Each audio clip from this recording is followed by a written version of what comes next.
నమస్కారం గురుగారు. నమస్కారం అమ్మా ఝాన్సీరాణి.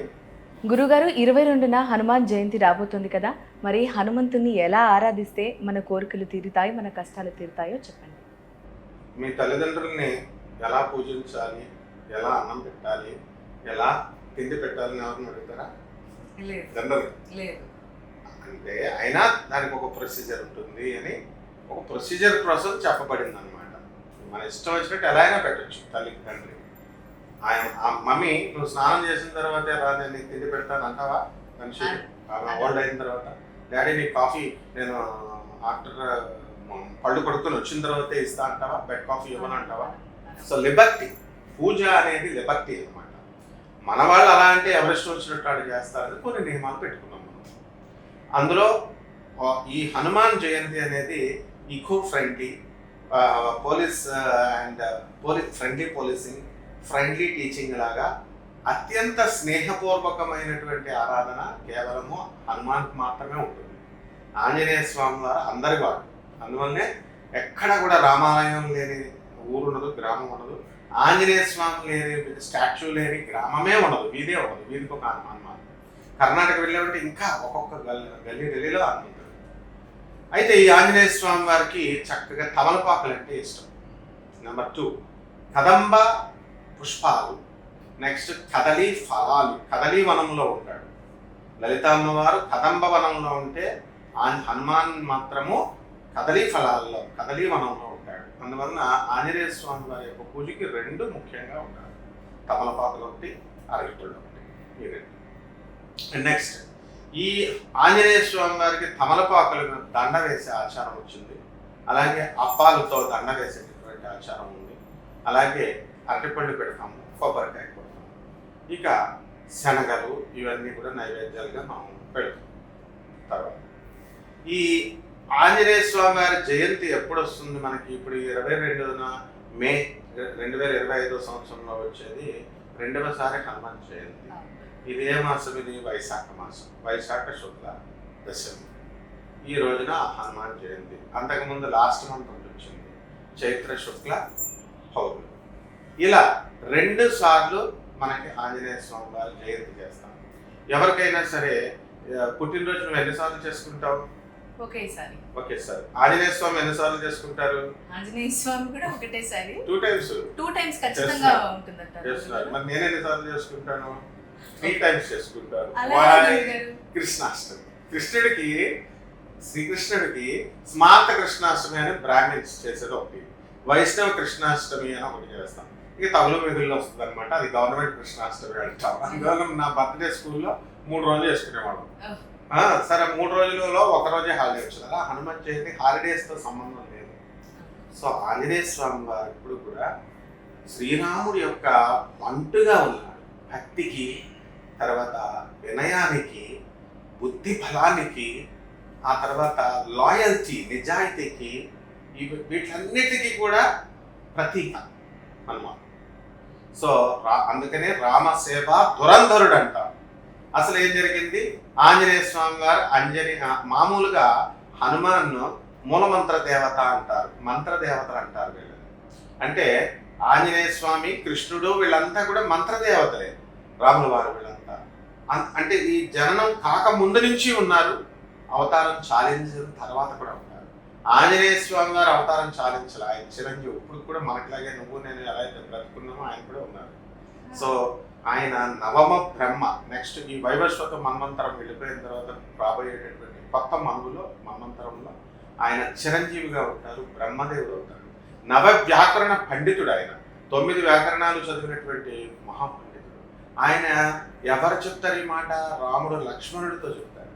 రాముడు లక్ష్మణుడు ఇద్దరు వనవాసం చేసుకుంటూ వస్తుంటే సుగ్రీవుడు చూసి భయపడి కిష్కింద కొండ మీద, బాబోయ్ నన్ను చంపేయడానికి వాలి మా అన్నయ్య ఇద్దరు మాయావిలను పంపుతున్నాడు అని చెప్పి పంపితే వాళ్ళని వెళ్ళి ఆయన ఆంజనేయ స్వామి కంగారు పడకండి నేను వెళ్ళి అడిగి వస్తానని చెప్పి, మీరెవరు అని వినయంగా, మీ ముఖం చూస్తుంటే బ్రాహ్మణ వర్చస్సు కనబడుతుంది, రూపము క్షత్రియులాగా వనవాసుల్లా ఉన్నారు, క్షాత్ర ధర్మము బ్రాహ్మణ వర్చస్సు 2 కనబడుతుంది.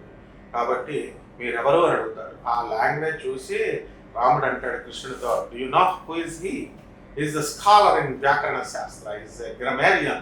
He has created grammar. And buddhirphalam yashodhairyam marogata ajadyam vakpatutvam cha hanumat smaranat bhavet." ఎవరైతే బద్ధకంగా ఉంటారో, ఎవరైతే పనులు రేపు చేద్దామని పోస్ట్పోన్ చేసుకుంటారో ఆ పోస్ట్పోన్మెంట్లు పోతాయి. తర్వాత యాక్టివ్ అయిపోతాడు పర్సన్.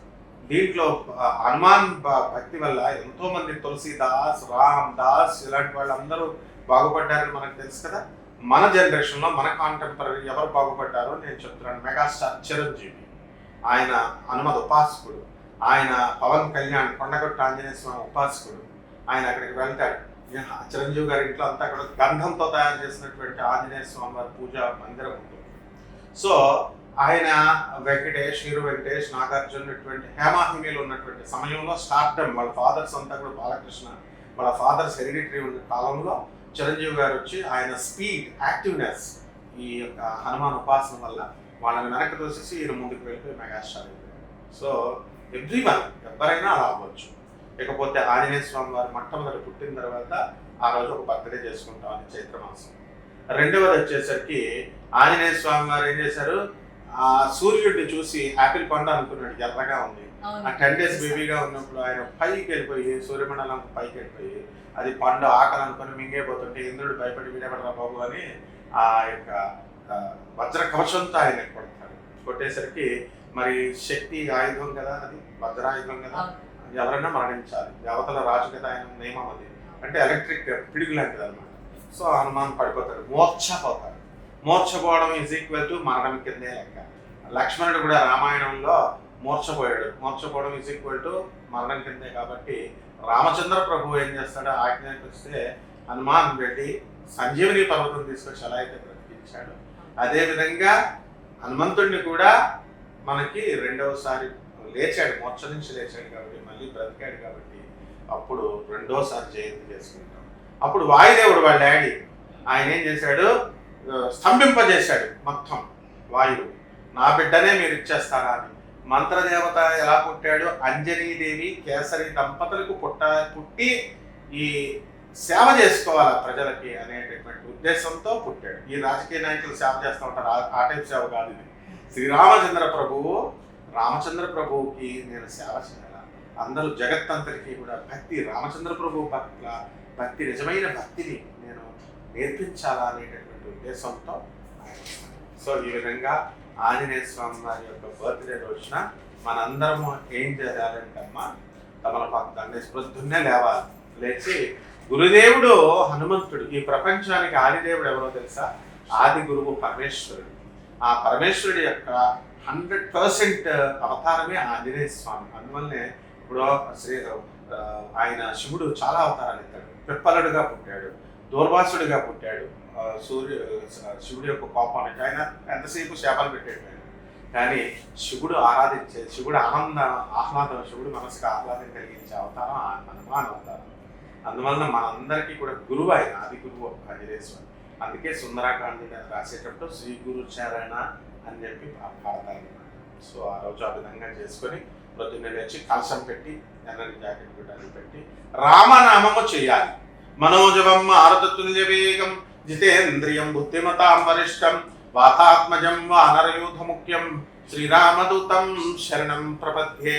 ఆంజనేయ స్వామిని ఆరాధించే ముందు శ్రీరామ రామ రఘునందన రామ రామ, శ్రీరామ రామ భరతాగ్రజ రామ రామ, శ్రీరామ రామ రణకర్కశ రామ రామ, శ్రీరామ రామ శరణం భవ రామ రామ. శ్రీరామచంద్ర ప్రభు యొక్క నామాన్ని జపించి ఆ తర్వాత హనుమత్ నామ జపాన్ని మనం చేసినప్పుడు మన వెన్నంటి ఆంజనేయ స్వామి మనకి ధైర్యంగా ఉంటాడు, విజయాన్ని ప్రాప్తిస్తాడు. ఎత్ర యోగేశ్వరో కృష్ణో, ధనుర్ధారి అయినటువంటి అర్జునుడు, ఆ తర్వాత యోగేశ్వరుడు అయినటువంటి కృష్ణుడు, మరి కపిలం అంటే ఆ పైన ధ్వజం పైన కపిలుడు ఉన్నాడంటే ఆంజనేయ స్వామి. ఈ ముగ్గురు ఒక పార్టీ అన్నమాట. ఎప్పుడైతే హనుమంతుడు ఉన్నాడు అక్కడ విజయం తథ్యం. అందుకే శ్రీకృష్ణ పరమాత్మ అర్జునుడితో యుద్ధం మొత్తం చేయించేసి అంతా అయిపోయిన తర్వాత నువ్వు క్రిందకు వచ్చేసాయి అంటాడు. దిగిపోతాడు యుద్ధం అంతా అయిపోయిన తర్వాత. కృష్ణుడు దిగిపోయాడు, ఈయనెవరు అర్జునుడు దిగిపోయిన తర్వాత వెంటనే కొలాప్స్ అయిపోయింది. ఏమిటి? రథం. ఇదేమిటి దిగే రథం? ఇది దేవతలు ఇచ్చిన రథం, ఇది కొలాప్స్ అయిపోయింది ఏంటంటే పిచ్చోడ. బాణాలు, భీష్ముడి యొక్క బాణాలు, కర్ణుడి యొక్క బాణాలు, వీళ్ళందరి యొక్క బాణాలతో, కృప ద్రోణాచార్యుడి బాణాలతో శిథిలమైపోయింది. నేనుండబట్టి ఆంజనేయ స్వామికి దాని మీద ఉండబట్టి రక్షించాడు. వాళ్ళిద్దరూ మరుక్షణం మేము దిగిపోయిన మరుక్షణం పోయింది. ఆ విధంగా మన బాడీ శిథిలం అయిపోతుంది అనమాట హనుమాన్ పక్కకు వెళ్ళిన మరుక్షణం. అంటే మనలో ఉన్నటువంటి శక్తి అన్నమాట. కాబట్టి ఈ రకంగా చేసుకుంటే సరిపోతుంది. చాలా చక్కగా తెలియజేశారు గురువుగారు. ధన్యవాదాలు. ధన్యవాదాలు.